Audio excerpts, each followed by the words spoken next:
What is going on, Champion Squad? It is your boy Sultan. Welcome faces back to another Apex Legends video. Today I'll be showing you guys how to get high damage games with some damage farming tips. Thank you for joining me, and let's get into the video.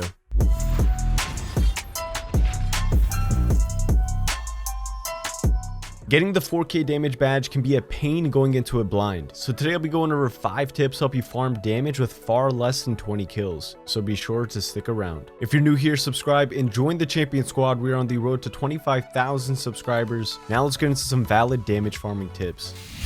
Alright legends, before I begin, this video will also help you surpass the 2 or 3k damage badge if you haven't gotten that already. With that said, let's get straight into the first tip I have, which is to prioritize long range gunfights. As I've said in the past, getting the 4k damage badge is more easily obtained by having some long range bullet banter fire before fully committing to a gunfight. Even tagging a few shots from a distance before getting up close and personal will eventually start to add up your damage. However, the meta is always changing in terms of the best weapons to use for long range gunfights. With that said, some of the best weapons to always use when going for the 4k damage badge is hands down the G7 Scout, Longbow, Wingman, or Triple Take. Apart from the Wingman and Longbow, the other weapons don't require insane laser accuracy, so I would recommend using whatever you feel most comfortable with. Now I can't stress enough how important it is to always engage the long range gunfight, since it basically gives you 2 different damage farming opportunities, and it will force the opposing players to re-heal if you tag them down long range. To put this in perspective, if you full send a team close range, most of the time you don't let the enemy players get a chance to re-heal, therefore limiting the amount of damage you can actually obtain off of one team. But if you focus fire at long range, farm some damage, then full send, you can almost get double the amount of damage off of one team. Now let's jump right into the second tip I have, which is to stay ahead of your team. Being the first one to shoot on your team during a long range gunfight will help you land the first few shots, since the opposing players won't be expecting you. Staying ahead of your team gives you the best chances of getting the most damage from any team you encounter, especially if you're playing solo. So the next time you locate an enemy team, try being the first one to shoot that long range shot. The first shot is basically easy bonus damage, especially if you get a headshot. It also lets the other team and your teammates know that you would rather have some long range bullet exchanges before fully committing to the gunfight. However, if you notice your teammates are aggressive players that don't want to sit back and snipe, always make sure you are pushing in when they decide to. Otherwise, you will easily get your damage and kills stolen from you since you're not in the action. This is when having a full party can help you farm damage, since you could just let your teammates know to sit back and have long range fights. But if you are playing with randoms, always be ready to adapt to their aggressiveness. You can't control what your teammates are doing, but you can be ahead of your team to make sure you get the long range damage that you need. Alright guys, now let's get right into the third tip I have, which is to focus damage output over looting. Improving your loot time will help you start farming damage faster. Always grab what you need when it comes to looting death boxes, and don't spend half of the game looting a ghost town. Getting kills is where you'll find most of your loot. It's a win-win situation. You farm damage, get kills, and obtain more loot. When it comes to loot, ammo and heals are the 2 most important things you'll need to farm more damage and more kills. Don't stress over not having a specific attachment. Learning to play with what you have will not only improve how good you get at the game, but will also save some precious time to find other players to farm damage off of. Now in my other 4k damage guide, I discussed how you get a bonus 100 damage from thirsting knock players, but after a recent update, the knockdown shields are now stronger and cover more of the downed enemy, making it harder to thirst. My response to this is only thirst if you are in a safe area. Otherwise, focus on dealing damage to the other players immediately after knocking a player. It's not worth getting 100 damage after taking a whole minute to finish. Try focusing your attention on dealing damage to the next opponent. Not only it will relieve pressure off of your team, but it will also help you get more damage from the remaining players on the opposing team.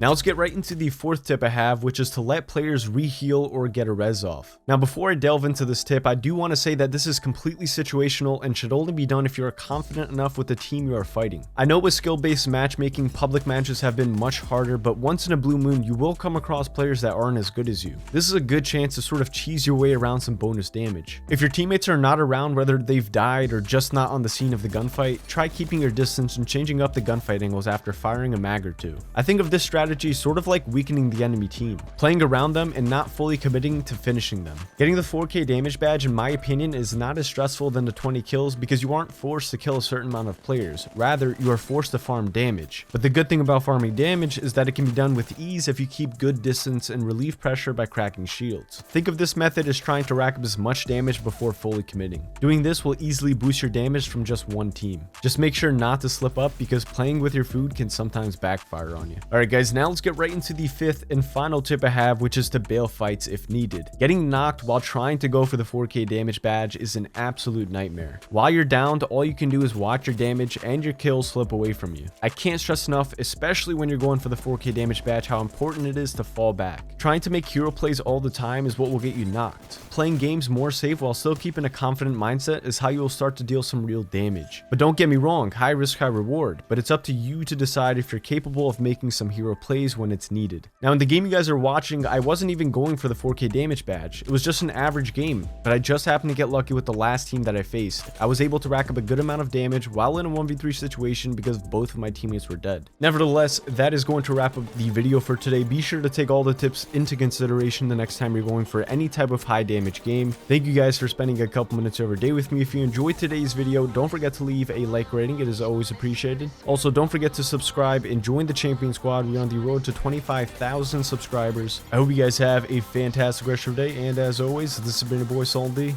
I'm signing off. Peace.